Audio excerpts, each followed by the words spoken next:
আসসালামু আলাইকুম, সবাইকে শুভেচ্ছা জানাচ্ছি। মাসুম মাহবুব দেখছেন ওপেন দ্য ইউটিউব চ্যানেল এবং মাসুম মাহবুব ফেসবুক পেজ। মেহেরপুর থেকে সোহেল, জি ভাই ধন্যবাদ আপনার কমেন্টের জন্য। মোহাম্মদ উকিল উদ্দিন বাংলাদেশ সচিবালয় থেকে দেখছেন, আপনার জন্য ভালোবাসা ভাই। মালদা থেকে জিয়াউল হক নাকি জিয়াউল দেখছেন। দর্শক, সবচেয়ে বড় খবরটি হলো মার্কিন প্রেসিডেন্ট ডোনাল্ড ট্রাম্প ইরানের প্রেমপত্র পেয়ে গেছেন, কিন্তু তিনি খুশি হতে পারছেন না। কেন? সৌদি আরবের সাবেক গোয়েন্দা প্রধান এবং যুবরাজ আজকে একটা খুব মূল্যবান স্টেটমেন্ট দিয়েছে।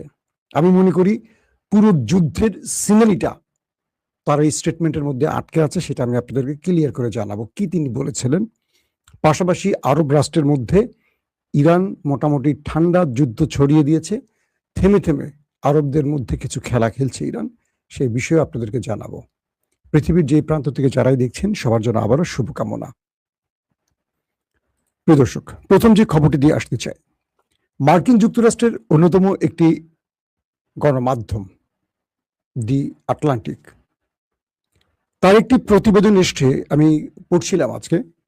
রবার্ট কেগেন তিনি লিখছেন, আমেরিকা তার জন্মের পর সবচেয়ে ভয়ঙ্কর সময় পার করছে। রবার্ট কেগেন বলছেন, আটলান্টিক আপনারা চাইলে একটু গণমাধ্যমটা চেক করতে পারেন। আমেরিকা একটা লম্বা সময় পরাশক্তি ছিল, পৃথিবী আমেরিকাকে তাসলিম করত, কর্নিশ করত, কিন্তু ইরান যুদ্ধটা ডোনাল্ড ট্রাম্প ছড়িয়ে দিয়ে পুরো পৃথিবীকে ইরান তার পক্ষে টেনে নিয়ে আসছে আর আমেরিকার বিরুদ্ধে দাঁড়িয়ে গেছে। আমেরিকার যে মিত্ররা আমেরিকার ইশারা ছাড়া 1 ইঞ্চি এদিক ওদিক তাকাতো না, সেটা ইউরোপ বলেন, ন্যাটো বলেন, আরব বলেন, আরো যারা আছে, তারা আজ আমেরিকার কথা শুনছে না। তার মানে আমেরিকা সবচেয়ে বড় পরাজয়ের মুখে আছে, যখন তার শত্রু একটা ছোট শক্তিশালী দেশ ইরান, তারপরও তার বন্ধুরা পরাশক্তি আমেরিকার ডাকে আসছে না। বলা হচ্ছে যে আমেরিকা তার যেই বিশ্বজয়ী মনোভাব বা পরাশক্তির যে তকমা, সেখান থেকে ছিটকে পড়ে যাচ্ছে ইরানের কারণে। আর এটি ছিল ডোনাল্ড ট্রাম্পের ভুল খেলা। অর্থাৎ ইসরায়েলের মদদে তিনি ইরানের বিরুদ্ধে যখন যুদ্ধটি ছড়িয়ে দিয়েছেন, তখন তিনি এর হিসেবটা সঠিকভাবে করেননি। তিনি মার্কিন সিনেট বা কংগ্রেস বা পেন্টাগন কারো মতামতকে গুরুত্ব দেননি। তিনি আমেরিকান জেনারেলদের মূল্যায়নকে গুরুত্ব দেননি। তিনি গুরুত্ব দিয়েছিলেন নেতানিয়াহুকে। তার মাসুল এখন শুধু ট্রাম্প নয়, পুরো আমেরিকা দিচ্ছে। 2 নম্বর খবরটি কি? মার্কিন প্রেসিডেন্ট ডোনাল্ড ট্রাম্প একটি টিভি শোতে কথা বলেছেন, যেটার নাম দি ন্যাশনাল ডেস্ক। সাংবাদিকের কয়েকটি প্রশ্নের উত্তরে প্রেসিডেন্ট ট্রাম্প বলছেন, আমাদের নজরের মধ্যে আছে ইরানের ইউরেনিয়াম। অর্থাৎ ইরান যেখানে তার ইউরেনিয়াম মজুদ করে রেখেছে 24 ঘন্টা, সেটা আমাদের নজরদারির মধ্যে আছে। আমরা যখন চাইব আমেরিকান সেনা পাঠিয়ে সেটা সেখান থেকে তুলে নিয়ে আসতে পারব। যদি ইরানের কেউ সেটাকে সেখান থেকে সরাতে চায়, আমরা সরাসরি তার উপর অ্যাটাক করব। ট্রাম্পের এই বক্তব্যে এইটুকু মনে হচ্ছে যে ট্রাম্প তিনি জানেন ঠিক কোথায় ইরানের নিউক্লিয়ার আছে বা ইউরেনিয়াম আছে, এবং সেটাকে তিনি পাহারা দিচ্ছেন, উপগ্রহের মাধ্যমে হোক বা যে কোনো সিস্টেমের মাধ্যমে। তাহলে প্রশ্ন করা যায় ট্রাম্পকে, আপনি যে হাজার হাজার বোম্বিং করলেন ইরানে, সেই জায়গায় কি করতে পারেননি, নাকি সেই জায়গায় ঢুকতে পারছে না আপনার বোমা, বাংকার ব্লাস্টার বলেন, B2 বোম্বার্স বলেন, ঢুকতে পারছে না? কোনটা? নাকি ইরানকে বোঝাচ্ছেন আমি ওখানে তাকিয়ে আছি, কিন্তু তিনি জানেন না কোথায় আছে? ইরানকে বোঝাচ্ছেন আমি কিন্তু তোমার ওই খবর জানি, ওই খবর, বুঝছো কোন খবর? ইরান ভাববে আরে সর্বনাশ, সে তো দূরবীন দিয়ে বসে বসে দেখতেছে 24 ঘন্টা। নেতানিয়াহু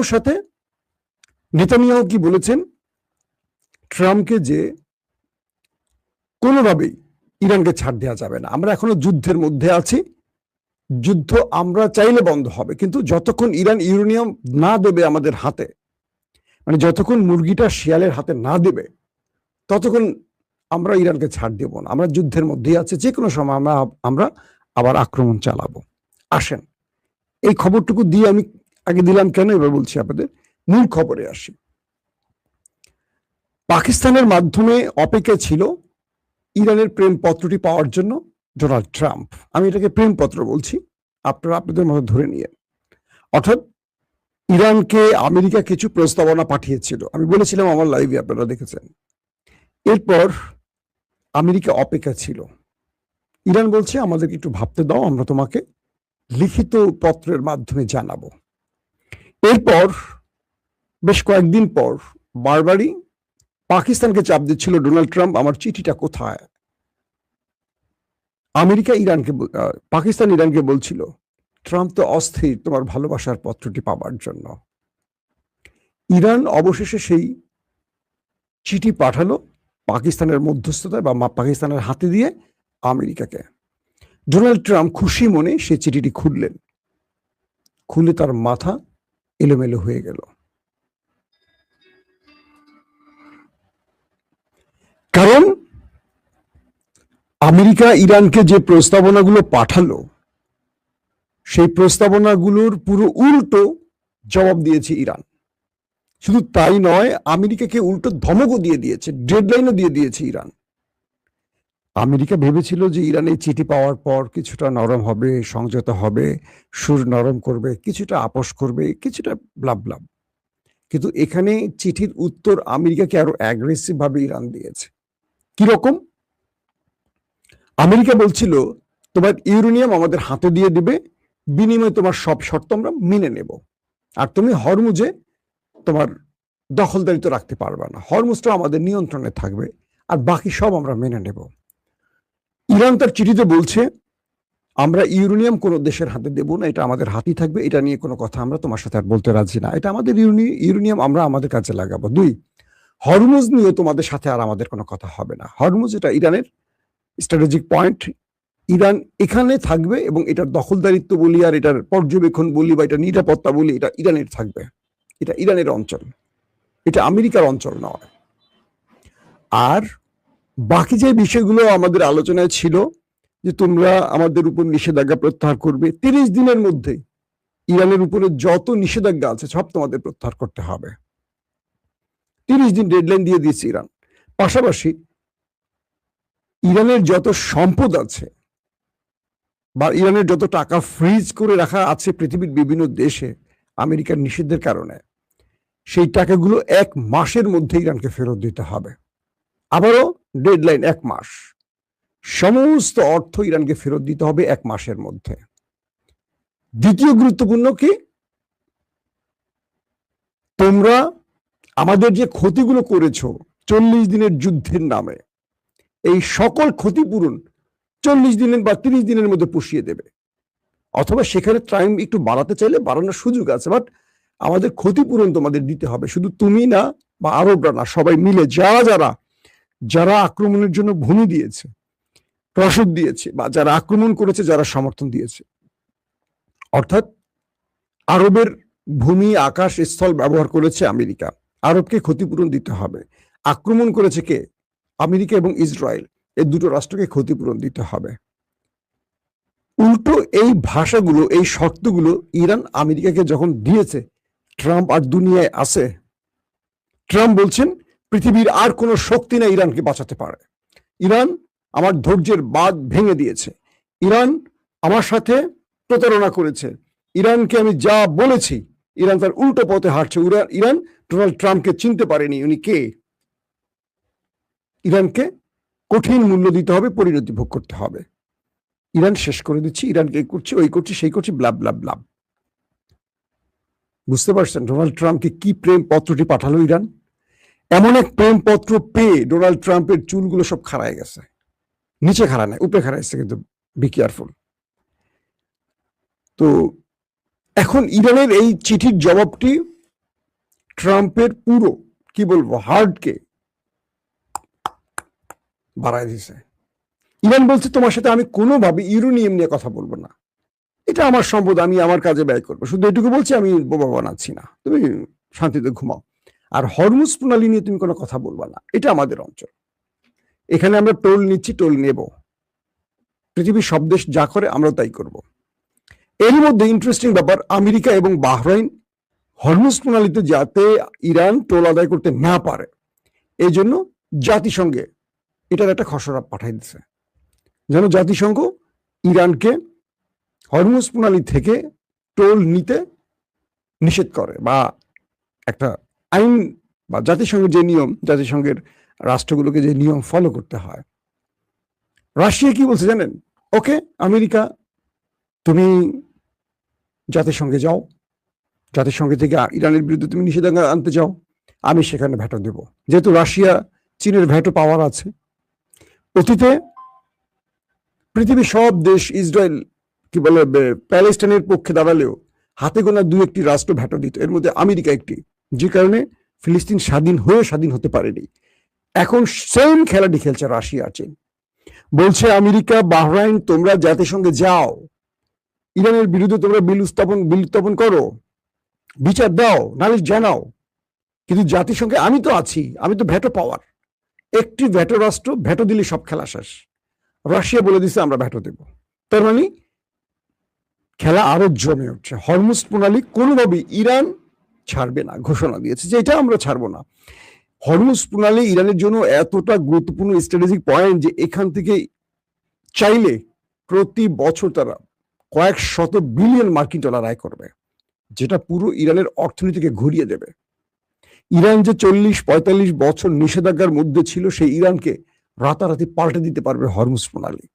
পাশাপাশি ইরান আবার যোগ করছে যে আমাদের হরমুজ প্রণালীর নিচ দিয়ে পৃথিবীর গুরুত্বপূর্ণ 7টি সাবমেরিন কেবল যে গেছে, এটার জন্য এই প্রতিষ্ঠানগুলোকে আমাদের টোল দিতে হবে, টাকা দিতে হবে। তুমি আমার জল সীমার মধ্য দিয়ে তুমি নিয়ে ব্যবসা করবা, ট্রিলিয়ন ডলার আয় করবা, আমাকে টাকা দিবা না, এটা হতে পারে না।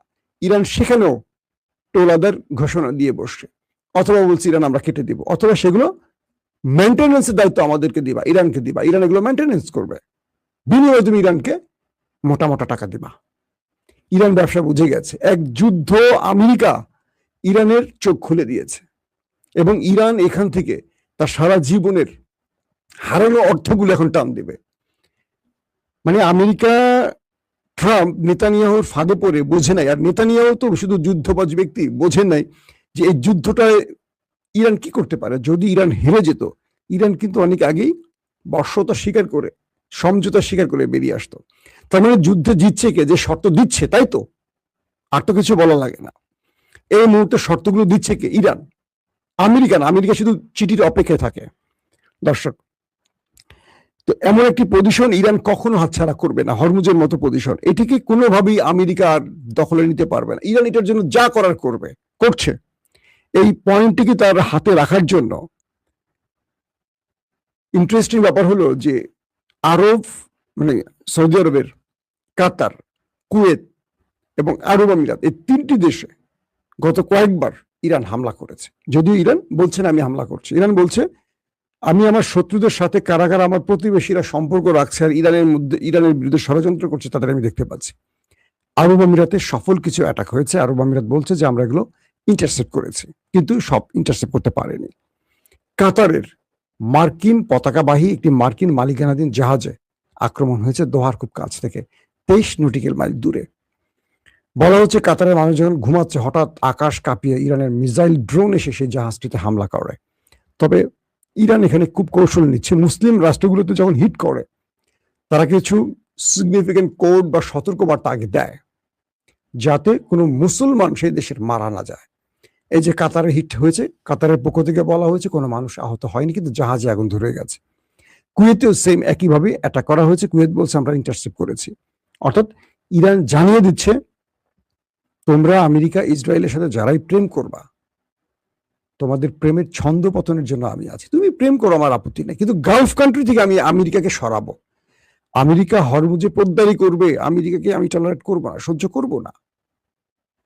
তোমরা নতজানু পররাষ্ট্রনীতির লোক, তোমরা মাথা নিচু করা জাতি, তোমরা জুব্বাওয়ালারা ভিতরে পায়জামা ছাড়া চলো, বড় জুব্বা পরো, তাই তো? আমরা ইরান সেটা করব না। তোমরা আমাদেরকে বিশ্বাস রাখো, আমরা তোমাদের নিরাপত্তা দেব, আমরা ঢাল হয়ে তোমাদেরকে পাহারা দেব, কিন্তু তুমি আমার শত্রুকে ডেকে এনে আমার উপর হামলা করবে, এটা আমরা মানব না। এই জন্য প্রয়োজনে তোমাদেরকে মানচিত্র থেকে মুছে দেব। এটা হলো ইরান আরবের কাছে বার্তা। এই পরিস্থিতির মধ্যে সৌদি আরব বেশ চমৎকার কিছু খেলা খেলছে। এখন বলা যায় যে ইরান সৌদি আরবের এই খেলাটা আশা করছিল। এমনটা ভাবার দরকার নেই যে সৌদি আরব আরবরা সব ইরানের সাথে বন্ধু না, সবাই চায় ইরান দুর্বল হোক, কিন্তু সত্যটাও তারা বোঝে ইরান দুর্বল হওয়ার চেয়ে ইসরায়েলকে শক্তিশালী করা ভয়ঙ্কর, এটাও আরব বোঝে, একমাত্র আরব আমিরাত ছাড়া। আজকে সৌদি আরবের সাবেক গোয়েন্দা প্রধান এবং যুবরাজ, সৌদি আরবের কোন যুবরাজরা রাষ্ট্রীয় কোন নীতি লঙ্ঘন করে বক্তব্য দেয় না, রাষ্ট্রের নীতি স্মরণ করে তারা বক্তব্য দেয়। তার নাম হলো প্রিন্স তুর্ক আল ফয়সাল। তিনি একটি দুর্দান্ত স্টেটমেন্ট দিয়েছেন।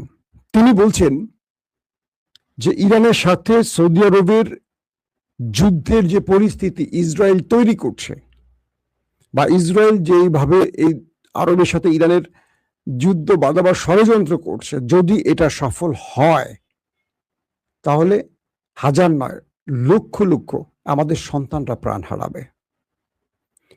ইরান এবং আরবদের, ইরান এবং সৌদি আরবকে বুঝতে হবে এই অঞ্চলে মিডল ইস্টে এই যুদ্ধটা কারা ছড়িয়ে দিচ্ছে, তাদের উদ্দেশ্য কি। যদি এই উদ্দেশ্য না বোঝে আর আরবের মধ্যে মিডল ইস্টের ইরান আরবদের মধ্যে যুদ্ধটা শুরু হয়ে যায়, এটা কয়েকশো বছরের জন্য এই অঞ্চলে মুসলমানরা পিছিয়ে যাবে এবং আমাদের আজকের প্রজন্ম নয় আগামী প্রজন্ম এটার জন্য অনেক বড় মাসুল দেবে। দুর্দান্ত স্টেটমেন্ট, এরপরে আর কোনো বক্তব্য হয় না। যুবরাজ প্রিন্স তুর্ক আল ফয়সাল যে কথাটি বললেন, আপনার আরবের গুরুত্বপূর্ণ গণমাধ্যম চেক করে দেখে নিতে পারেন।